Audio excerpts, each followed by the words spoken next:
So this is the dark side of the Filipino family culture. Alam naman natin to, no? Sobrang close ng mga families ng mga Filipino. Sobrang extended family talaga tayo. Pero what if yun din yung nagiging dahilan para hindi ka umasenso? Para hindi ka mag-grow? Hi, Lester here. Ito yung concept yung tinatawag na family guilt or parang utang na loob.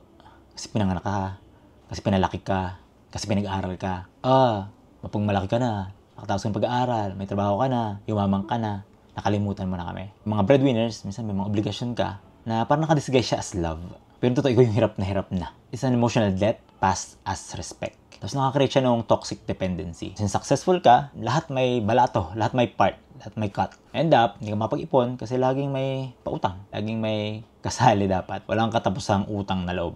Yung healthy love doesn't mean blind loyalty. Pwede mong ipakita yung pagmamahal mo sa family mo na hindi naman ikaw yung nauubos. Kasi at the end of the day, you can't give what you don't have. Help wisely. I said this to some of my employees. Ipon ka muna, grow your money, be successful yourself first, tsaka ka tumulong. So kapag walang boundaries kasi, alam yun, it's love without limits. Hindi ka masamang anak ngayon kung hindi ka pa nakakatulong. So okay, kung maging okay ka muna, and then, saka ka mag-share. I hope that helps.